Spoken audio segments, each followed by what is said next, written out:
This is my song, O God of all the nations, a song of peace for lands afar and wide. This is my home, the country where my heart is. Here are my hopes, my dreams, my holy shrine. Hi, this is Marjohn Love, and this is Marjohn's Musings. And today's show is Bobbin Lace Exploration. When Kevin and I were in Amsterdam, we went to the Reich Museum, and there was a beautiful oil painting done by Vermeer of the lace maker. I got to talking at lunch with Kevin about memories I started having of being a very little girl. I mean, like 4. And having my grandma show me my great-grandmother's behest to me. My great-grandmother had passed away, and she left me her lace-making table, her bobbins, her thread, and her other tools, and my grandmother began to teach me how to make bobbin lace. And my husband said, well, if you wanted to take it up again, why don't you try it?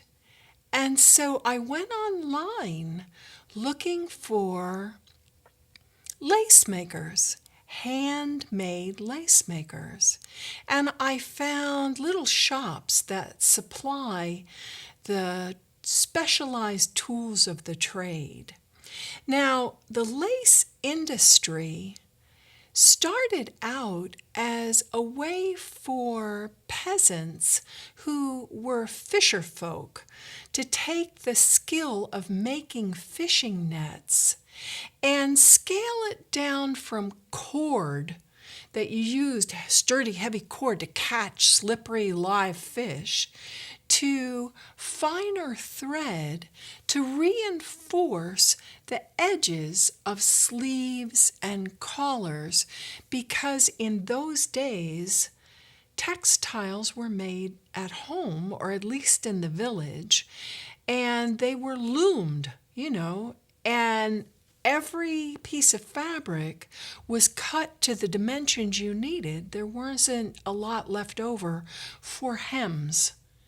And so the earliest laces were used to reinforce cuffs and collars so that they would not fray.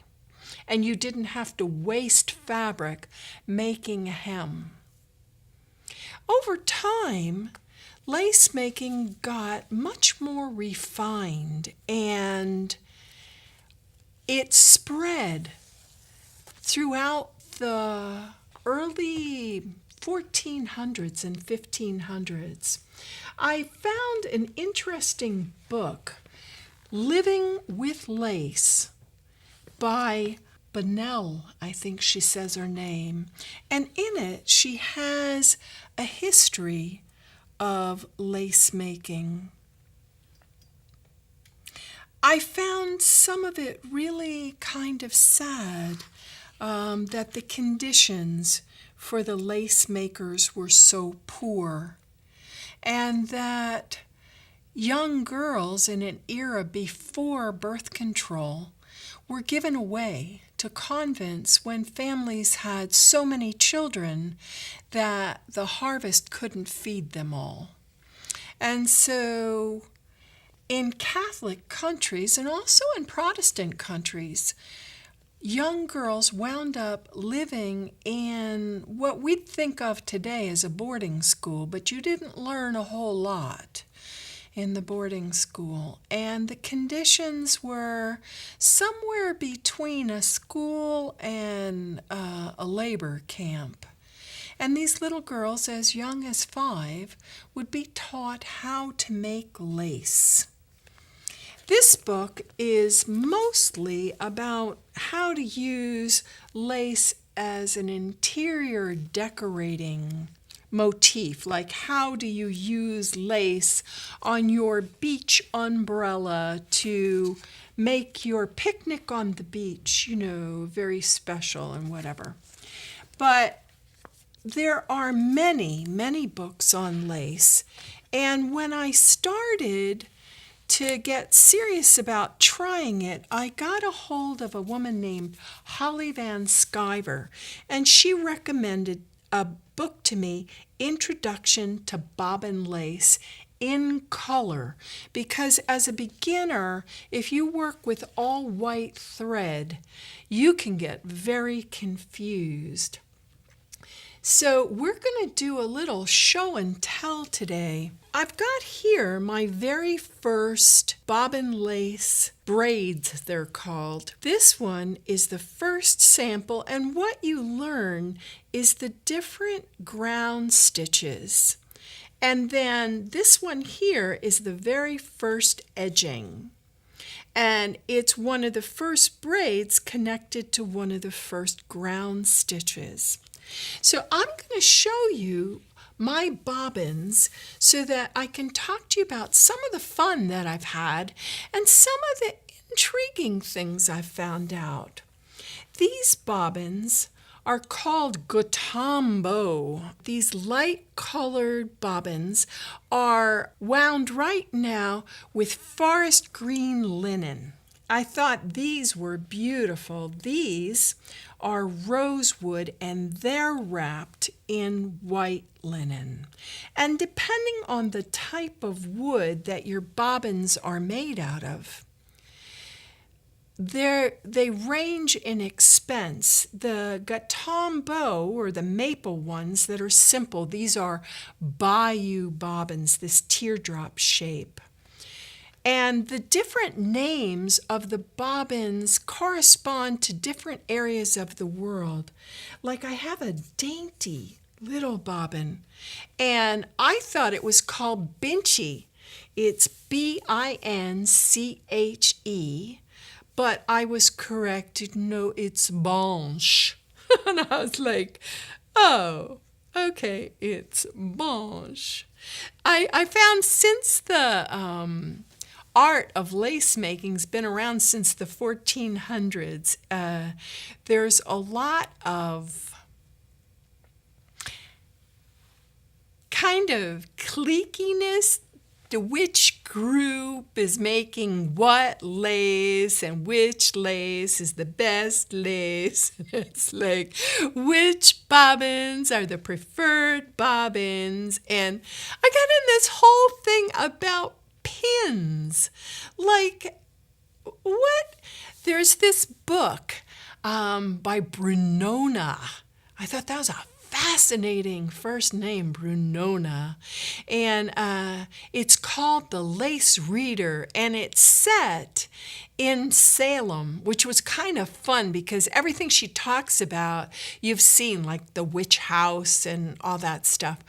But the Lace Reader is a fortune teller, and she's teaching other people how to hold up lace, like a big panel of lace, and read the lace. It was kind of like, I don't know if that actually existed or not, but they were talking about Ipswich lace, and Ipswich lace actually does exist. So it was kind of interesting.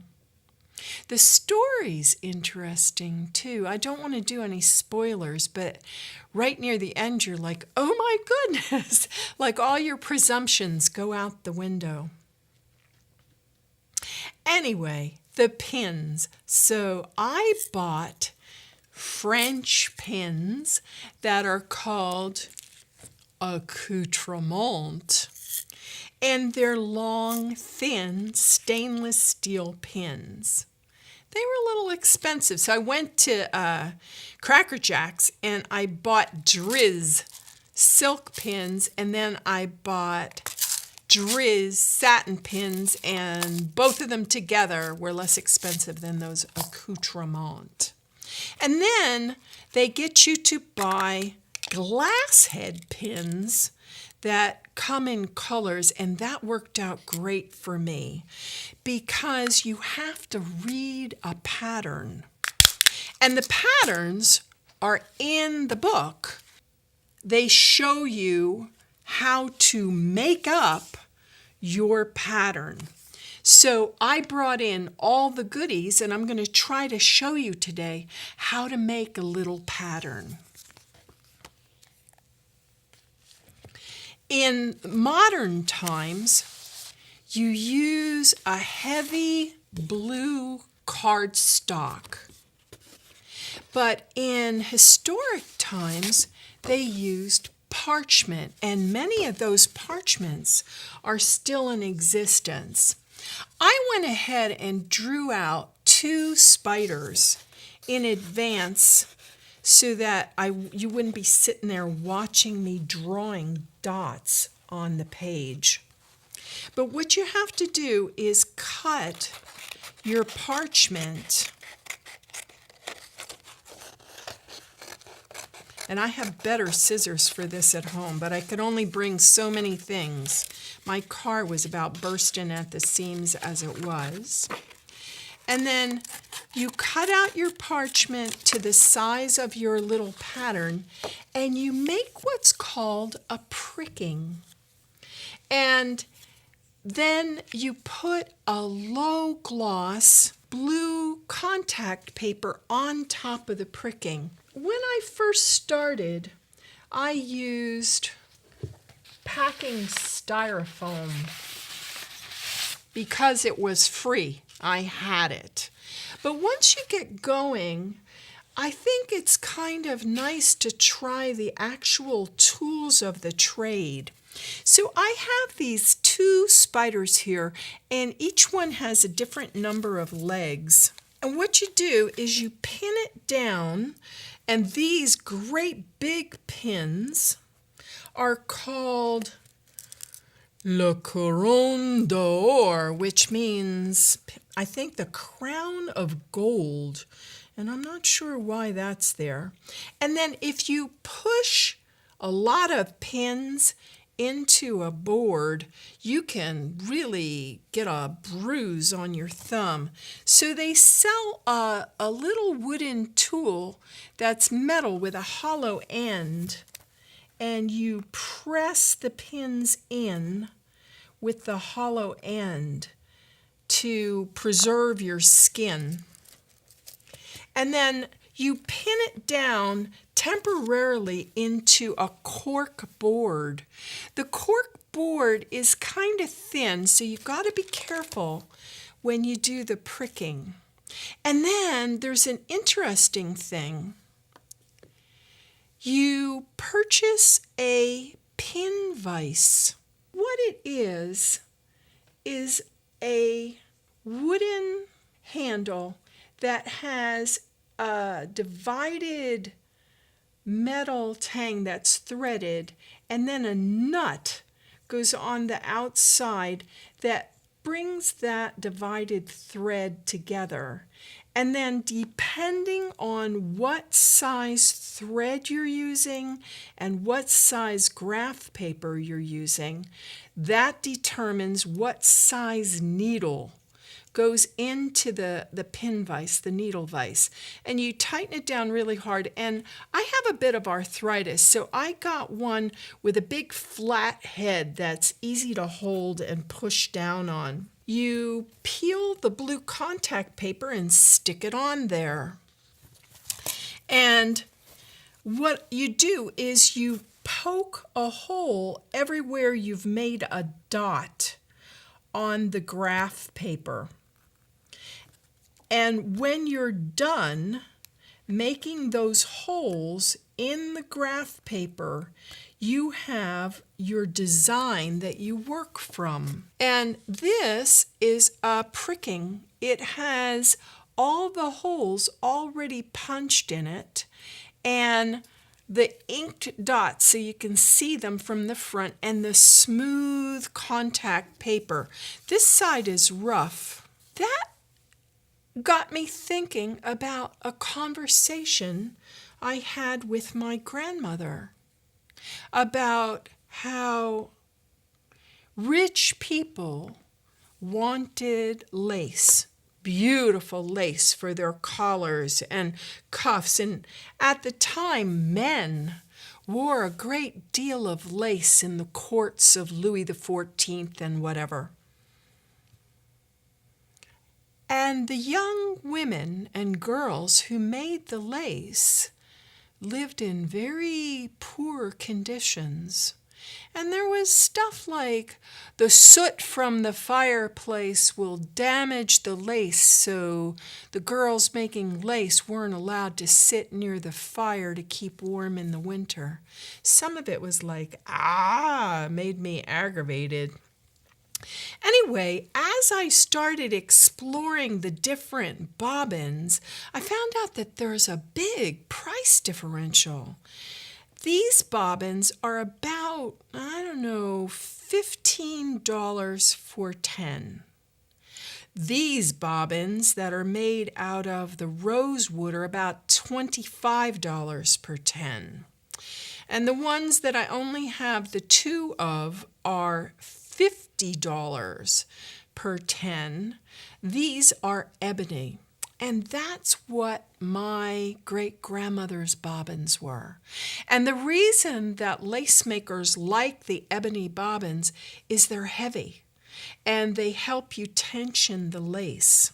Polly Van Sciver sold me Lisbeth cotton to start out with. And I learned on YouTube on a video that from one set of fingertips to the other set of fingertips is about a yard or a meter. Everybody's a little different, but it's about a yard. And when you first start out, you wind your bobbins by hand. So you take a tail, push it down with your thumb, and then wrap away from yourself. But then you spin the bobbin rather than wrapping because there's either an S twist or a Z twist on the thread. Most thread is plied. It's made out of more than one strand. And so you spin that bobbin to fill it with the thread. And as you can see, it's kind of a tedious kind of a process. You're sitting there going, okay, how am I spinning this thread so long? And I was like, isn't it just easier to wind it? Like you could wind it. Oh, that's pretty quick. You can get a lot done that way. And they're like, no. Roll your thread on so you don't untwist the thread and have it look all frayed and used. And then there's a special little knot that took me a while to figure out. When you get the thread back up near the top, and I bought a split top bobbin. I was told, this is a good bobbin for beginners. You wrap the thread around your finger, twist it either once or twice. I found for me twice worked better. Put it over the neck of the bobbin and pull it taut, and then it won't come off. Bobbins in lacework are used in pairs, especially in the beginning, but throughout your lacework most of the time, unless you're doing great big continental pieces. A woman by the name of Jill, who's in the New England Lace Guild, she is working on a tablecloth made out of dozens and dozens of squares of lace. This is a project that's taking her years. I'm cheating because of time constraints on the show because I wanted to show you the basic stitches because it's deceptively simple lace making. It's sort of in a way kind of like chess, but even simpler than chess. So here, you stick your finger up through the thread, twist it around twice, and put it over the neck of the bobbin and pull it snug. I've got 3 pairs of bobbins here. This is pair 1, pair 2, pair 3. That's the simplest braid that'll stay together. So this is 1, 2, 3, 4, and these you don't use right away. You put them aside because you only work with 2 sets of bobbins at a time. So the first motion is a cross. One always crosses toward the right with the second bobbin, 2 over 3. And the second motion is a twist.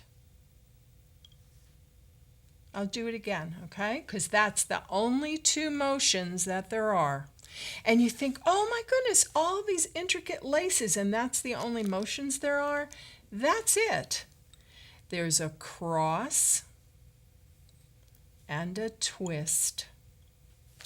And the basic stitches are comprised of cross, twist,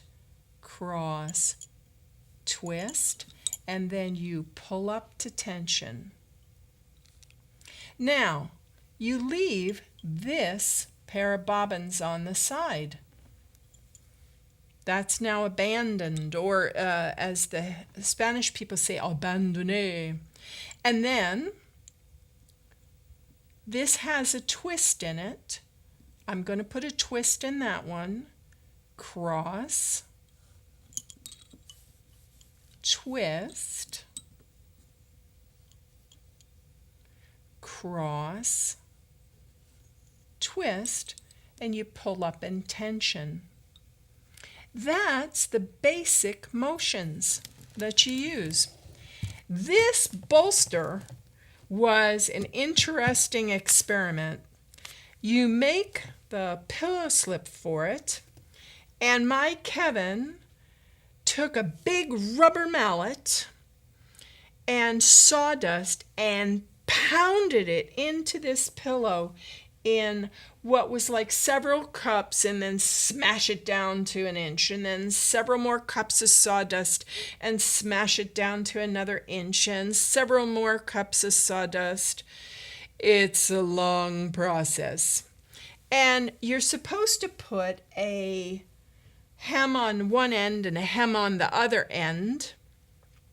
And when you get done, you pull the cord really tight after you put a cardboard or a wood to hold the sawdust in. We had a box of sawdust like this from Ace Hardware from the lumber yard, and that's as big as it is. This whole box of sawdust is this thing, but it weighs 10 pounds. I'm like, oh my goodness. And this beautiful lace was made by someone much more talented than I am. But this is a bolster pillow so that you can work in yardage. You put your pattern on it and you turn the bolster, and you have an uptake reel, and you take up what you've done and wind it on your uptake reel, and you can just repeat and do yards and yards.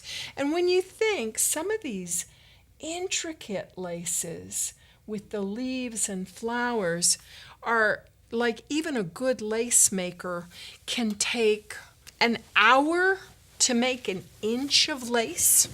I brought in something I saw on the internet, which I thought was an interesting thing. These are just pop beads. They're inexpensive pop beads. And what they help you do is you pin them on your bolster, and they help you keep your bobbins in order. Now, with 6 bobbins, that's no big deal. but by the time you get up to like 100 and some bobbins, so that you've got like 50 pairs of bobbins, it's really nice to be able to have the bobbins stay where you put them. And so the beads are kind of interesting, and then they put a little strip of ribbon on top to hold them so that when you transport the pillow, the bobbins don't wind up all tangled, which can be a nightmare. So I showed you my very first braid and my first edging. And then I got a little fancier. The wisdom is, if you go to all the trouble to make a pricking, you should use it more than once. And so I made this bookmark motif twice, once with green and once with navy blue as the edging. And when I first looked at it, I thought, oh my goodness. It starts out A, B, C, D, E, F, G, H, I, and you put in your temporary big glass head pins, and then the pattern tells you how many pairs of bobbins that you need, and then you go down the other side and it's JKLMNOPQR, and you put those pins and those pairs of bobbins. And then there's a drawing that has a zigzag, and it says start at 1, go to 2, go to 3, go to 4, and in between you're doing your cloth stitch. Well, they got all the way up to 90. You know, each little thing goes, and then suddenly you're out of numbers, and if you haven't figured it out by then, tough luck. I was like, okay. And I brought in my nemesis. This is a cookie pillow. It's made out of Ethafoam, and it has a cover. It's very lightweight. I love this thing. And I was going to Sturbridge Village to the Makers Festival to see lace makers in action. I felt like, I'm sitting by myself at the house, and sometimes I tried things like this is half stitch, and it's in blue, white, and green, and the white was supposed to line back up, and it didn't, and I didn't know why. So I actually needed a teacher. I needed somebody to say, hey, dummy, you didn't do this, or you should have done that, or next time do such and such, which I think would have been the best approach for me. And so I went out to ye old Sturbridge Village to the Makers Festival. I got to see lace makers, some of them working on the bolster, some of them working on a cookie, and some of them working in a travel pack. I thought, oh, when I get some extra cash, I'm going to get myself one of those. But I brought this in to show you. This was the one where my skills fell apart. I made it twice, and neither one is very good. So I'm going to Ithaca, New York, and I'm going to do what's called Lace Day. It's sponsored by the Finger Lakes Lace Guild. I'm going to arrive there on Friday. There's like a reception. And then Saturday, there's sort of like a bazaar where people show gorgeous pieces of lace that they either made or bought or inherited. And also vendors are there, like Holly Van Sciver, who sells the lace-making equipment. And as I told you last time, I've been having trouble with my vision. And my grandmother said that the little girls in the convents would have to work from 6 in the morning until 8 at night. And in the winter, when it was dark in the morning or at night after the sun went down, they'd put one candle in a stand, and they have these outriggers with blown glass globes filled with water. And that one candle would serve as many as 6 girls. And the globe would focus that one candlelight on their pillow. And my grandma told me that some of the young women went blind. And then how would they survive? How would they make any money? And so the other women would make them the prickings, and they would use large, heavy pins like these couronne d'or, thick pins, and the women would make the lace by touch. They'd feel the pattern and make the knots by rote because they couldn't see them. And they're not actually knots, they're stitches.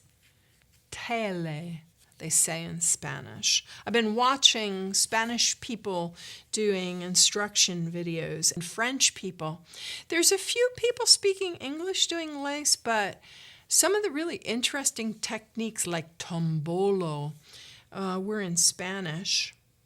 But I got to thinking about all these little dots and how you felt them with your fingers to make the lace. And I wondered if that was the origin of Braille. I'm not sure. I need to do some research on that and find out. Anyway, because my vision is none too good lately, and with the diabetes, it's apt to get worse instead of better. At the Lace Days, I'm going to take Annick's Days silk scarf making workshop. And she has you buy, it's somewhere between thread and yarn. It's called Frisia, and it's made of silk. So I'm going to try that. This one is a variegated. At the Lace Days at Sturbridge Village, I met this lovely lady by the name of Nancy, who showed me, as a matter of fact, she made this for me, my bobbins when I try to transport them. These are from Holly Van Sciver. These are pear wood. They're beautiful. But when I got there, they were all tangled up. And she's like, no, you can't transport them like that. And so she crocheted me a bobbin holder that holds your bobbins so that they don't get all tangled, because believe me, the tangles can be like, oh my goodness, let's cut this thread off and start over. So I showed you the pin pusher. You know, you're going to push these pins in, so you have this little tool. And I showed you the pattern pricker, the pin vise. Well, there's another tool that's kind of interesting. Have you ever broken your thumbnail trying to get a staple out of something? So they sell this handy dandy, staple crowbar. Well, they have a similar thing for lace pins. If you want to take a lace pin out of your bolster without damaging your thumbnail. So I'm going to push this one all the way in. This is like a little fork with 2 tines. Slide it in underneath and you pry the pin up. It works great. So I'm going out to Sturbridge Village. I've got this pattern that no matter what I did, I couldn't get it to come out right. I'm going to go see these lace makers, and I don't want to look like a dork. I don't want to look like the person that doesn't know what they're doing and can't, do their thing correctly. So I decide I'm going to leave my pattern and my cloths in place, and I go over to Ace Hardware, and I think, the heck with this $50 pillow thing. I'm going to get a kneeler pad for $12. And I put my pattern down and I get out there, and first off, my bobbins are like a spider web that somebody like kind of took a swat at. And then you put the pins in, and this is, I think, a plasticky type of foam, and this one is a foam rubber.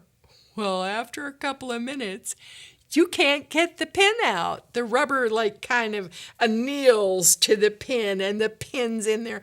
And I have these glass head pins in the vise, and I'm like trying to get them out, and I'm popping the glass heads off the pins. I was like, steep learning curve. Did I tell you that there was a steep learning curve for this? So anyway, sometimes doing things on the cheap and like trying to cover your tracks doesn't work, because everybody knew that I was basically an idiot and I didn't have a clue what I was doing. Anyway, so that thing I showed you about the winding the bobbins, there's this guy, and he's in St. Peter Bucks, and he makes a bobbin lace winder, which is great. You vise this thing onto your table and make sure it's kind of sturdy. It's made out of nylon, so it won't damage the expensive wooden bobbins. It can do two sizes of bobbins. It can do the longer bobbins, or it can do the little short blanche bobbins. And you put the little end in, slide the vise down so that it holds. Get your thread, and you need either a bowl or a plate, something smooth. I think a bowl is better. I didn't bring a bowl today. I brought a gorgeous plate that I found at the second glance by Edna Hibble. It's called Lovers of the Summer Palace. It was so pretty. I showed it to my husband. I said, it made me think of when you and I were young. And my husband is getting kind of white of hair too, not just me, but him as well. And he's like, I don't know that I was ever that young. And then the thread rolls on. It doesn't get untwisted because it rolls on the way they show you. But look at how quick this goes. This goes really quick. Finding a table with an edge thin enough to accommodate the C-clamp can be an issue. But this right now is just about, well, let's give it one more go. That's about a meter of thread. And what you do then is you stretch this out for the other meter of thread. Take a second bobbin, take your first bobbin out, put the second bobbin in, tighten it down like you did the first one, put your thumb, hold the thread just like you're going to wind it by hand, make a couple of wraps around to anchor it, and then you have a mechanical advantage of the little engine. And like I said, I have Scotch-Irish background, so I tend to try to do things inexpensively if I can. So I found this old hand drill at second glance. I got my friend Packy Fusco, the plumber, to help me set this drill up onto a metal stand, and it was a lot of like jerry rigging. Anyway, when I first got my bobbins, I had this memory of being 4 years old and my grandmother saying, okay, so when you have a pair of bobbins, they need to be even. They need to have the same amount of thread on each bobbin to start out.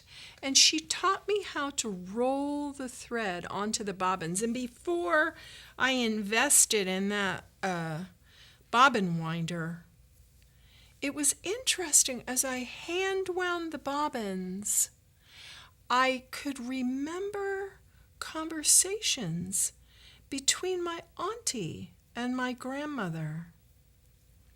Conversations that happened 61, 62 years ago. Entire conversations came back to me because of this motor skill of winding the bobbins. So these little banche bobbins, the ones I thought were called binchi, these make a different type of lace than the bayou bobbins. And these lovely little pearwoods that I got from Holly, I'm not sure. Those are modern. They're new, so they don't have the same history to them. And then I took Nancy's idea and I crocheted up my own holder for the bayou bobbins. And that may look like a lot of bobbins, but you're talking maybe 1.5 to 2 inches of width that you're dealing with that many bobbins, because think of a loom. You have your warp threads and your weft threads. Well, on the bobbin lace, you have your warp threads are your passives, and your weft threads are your workers. So that when you're going to make a piece of lace, you put about 3 times as much length as you want your finished project, but the width part, you have to put quite a bit extra because it goes back and forth, just like in a loom. It was kind of interesting. I'm learning a great deal about it, and hopefully for the next show, I'll be able to tell you fun stuff that I learned in New York. This is my big birthday present from my husband to be able to get to go to New York. But I wanted to show you a couple of more tools. I know you're all familiar with a crochet hook, right? But for lace, the crochet hooks are tiny. 11, 12, 14. You look at them and you kind of need a magnifying glass to see the little hook at the end. So I found this pretty quilted book cover, and I haven't started this yet. This is the Lace Guild. It's a Honiton lace patterns, and it's flowers and different shapes using the basic stitches. And then I'm sure people have seen lace doilies. Those are Buck's Point lace. So those are my next 2 projects I'm going to do at my house. But when you go to take a practical class, where you're going to do something or you're going to make something, there's a materials list. Guess how many bobbins I'm going to need to be able to make this scarf? Just take a wild stab. And the answer is 88 bobbins. I'm like, you're kidding me, right? 88 bobbins? Well, at that point, I went online and I found this guy, Jan, who actually makes the bobbins. So I went straight to the source so that I could get them a little less expensive, because if you can save $2 a bobbin on 88 bobbins, that's some substantial savings. So I thought that was kind of interesting. The other thing that was kind of weird for me was having to use a clear ruler and graph paper. I'm not that good at keeping it straight. It's like, oh my goodness, I made a mistake and now I have to start over before I can put the little clear blue low glare contact paper on the pattern. And you learn things as you go. So this little lace edging that I have on my blouse took about 4 days of work to make this. And it's brilliant yellow and green and red so that I could see my mistakes, of which in the beginning I spent almost much time taking out as I did putting in. And then I thought, oh, this blue is so pretty. I love this blue. You could tell, my cloths and my tablecloth and stuff are this blue. It is very hard to see this blue against the blue contact paper. Live and learn. Anyway, when we went out to the Sturbridge Village, my husband took me to the public house. And on the menu, it said, we have Thanksgiving every day. I was like, turkey, cranberry, sausage, cornbread stuffing, mashed potatoes, squash. I'm like, yeah, okay, I'm doing that.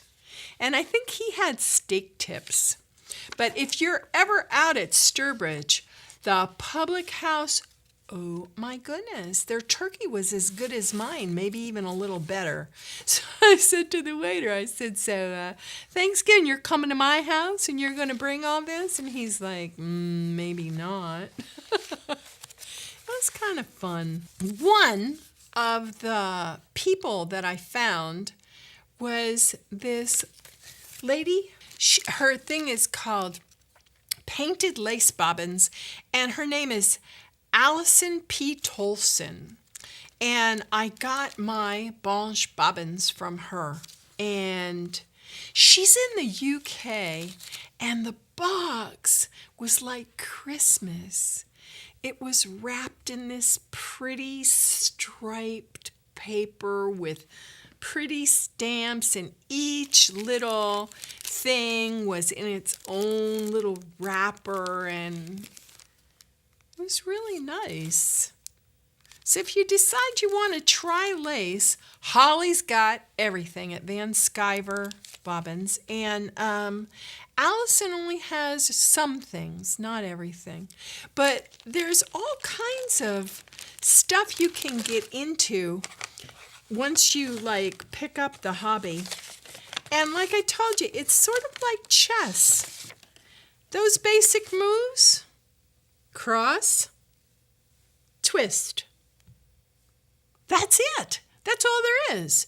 But is it twist, twist, twist, cross, twist? Or is it cross, twist, twist, cross, twist, twist?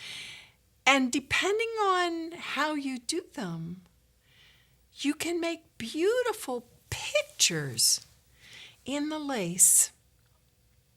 Anyway, in the closing credits, I'm going to show you some of my wardrobe because I realized I love lace. I've got all kinds of lace. Fortunately or unfortunately, that lace is machine-made lace. My grandmother told me that once the jacquard people figured out how to make lace on a machine, thousands of women lost their cottage industry. But she told me the Irish were inventive so that when tulle came out, which is like the netting that looks like rose ground, Irish ladies got into doing needle lace, which is a whole different kind of lace. Maybe we'll talk about that in the future if I get into that one. Anyway, today's show is Bobbin Lace Adventures, and if you have a computer and you like Pinterest, I put a board up for you with dozens and dozens of pretty examples of bobbin lace and some of needle lace or tatting, which is a whole different thing. Tatting uses a different shuttle. It's a little shuttle. It's not bobbins at all, although you do wind the shuttle as if it was a bobbin. So go on Pinterest and look for Marjohn Love, and you get to see bobbin lace explorations. Do us here at 1623 Studios a favor. If you like the show, share the link with your friends on Facebook. Give us a thumbs up. Thanks.